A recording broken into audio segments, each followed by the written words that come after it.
But oh, goodness sakes. But you've started this Catastrophic Comics. How is it tied in with Arcana Studios? Arcana is another company that we, essentially what happened is they beat us to the license 2 weeks ahead of time with the Cannell organization. So they really needed our help to push it forward, and we needed the license to be able to acquire it. So after the third issue, we are no longer working with them, and they are moving on. They've got bigger and better things to do. They've got some films in the works, and they don't want to do anything for fun anymore. Just all, can you imagine? They want to make money.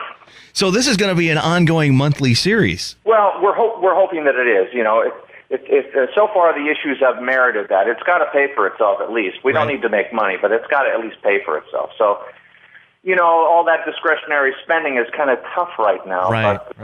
But our fans have been terrific, and they seem to be buying the book. And as far as I know, we're going to go forward. We are going to try and make we just did just coincidentally, just a fact that we are the first to do a motion. Sparks was the first motion comic on iPhone, not on iTunes, but on iPhone. It was the first motion comic book application.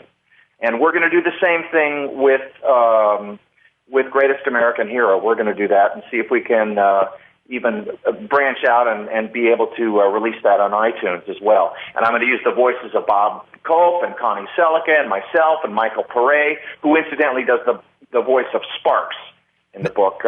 Faye Grant I'm hoping to get. I mean, all the original characters. So it should be a lot of fun. Oh, it sounds like it. Yeah, it is pretty cool.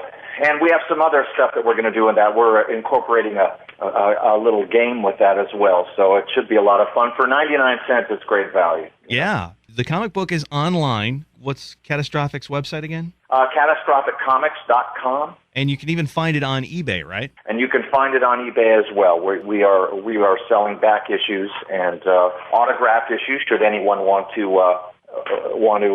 have that or leave a note for me, I certainly respond to emails, and I think I'm an average guy. You're on the radio. You're not an average guy.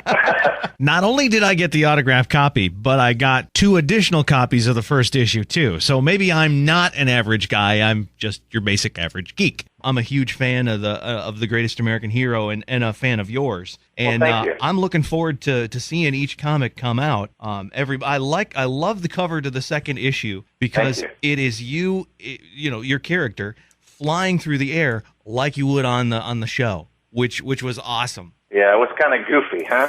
Oh, there ain't nothing at all wrong with Goofy. Goofy's good. We like Goofy. Goofy works. Now, you've had a pretty exciting career. You went on from the Greatest American Hero to being Paul Drake Jr., to being in the House movie series and on the House television series. You were even on the season premiere of Heroes last fall. Yeah, that was pretty special. You know, I had worked with the director and some of the producers prior, and they there wasn't really anything for any prolonged arc on the show, but they said, would you like to come in and do a little kind of a cameo and play this bad guy? And I jumped at it because it's really been one of my favorite shows.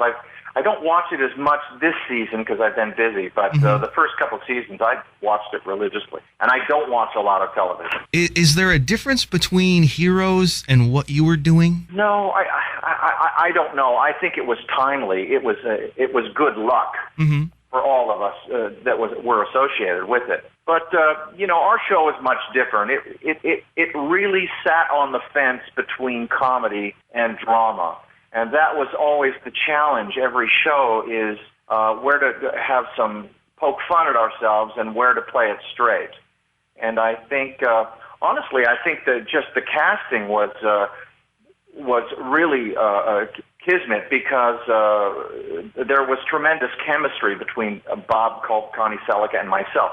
And I got to tell you something, Dave, because last year at the kickoff of the comic book, right, Greatest American Hero, I was lucky enough to get Connie Selica and Bob Culp to accompany me down to San Diego Comic-Con and do a big panel.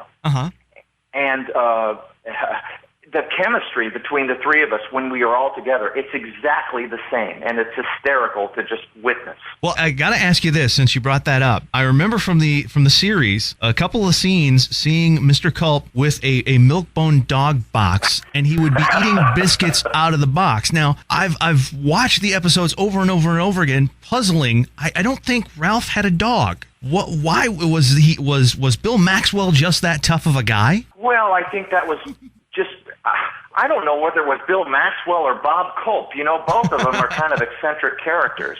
Okay. But as the story goes, and Connie tells this the best, I think they were, as best as I can recall, it was one of the early episodes of the show, and a fan's going to call in and tell me, no, I'm wrong.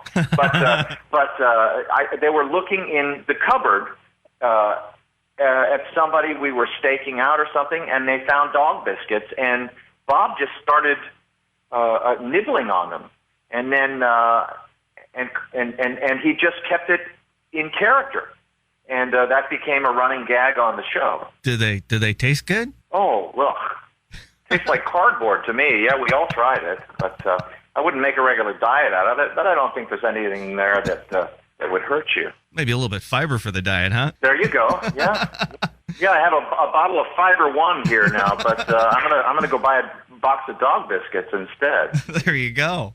Now, we were talking about the 6 degrees of separation, and I happened to track one down on you. You've made a number of films. You were in Carrie with the coal miner's daughter and Vinnie Barbarino from Welcome Back, Kotter. You were in the House movies and on the House TV show a couple of seasons back, and you directed a movie a couple of years back with Clint Howard. Yeah. And he spends a lot of his free time in a lot of his brother Ron Howard's movies. And he was in a movie just last year, Frost Nixon, with Kevin Bacon. Oh, my goodness sakes. That's crazy. Well, there you go. So in like 2 or 3 steps, you're connected to Kevin Bacon. Well, my God, isn't that amazing? I've always been a huge fan of his. I always wanted to meet that guy. So now maybe a friend of his is listening, and we'll tell him that Bill Katt is a huge fan. It really is good talking to you. Thanks, Dave. Do you mind if we catch up as the series continues? Because it's going to be a monthly series. Maybe we could catch up when the next issue comes out and see, when the new storyline starts. I guess it's issue 4 and 5 is going to be a whole new story. Right.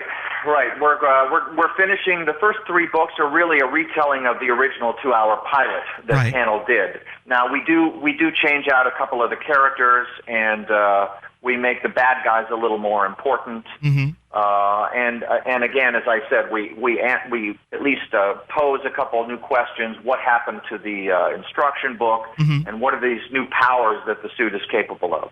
So we're going to have a little fun as these books continue, and kind of pick up where the show left off and explore things that we never got a chance to do. Very cool. Would you mind catching up when this new storyline starts? I would be thrilled. You give me a call. Definitely.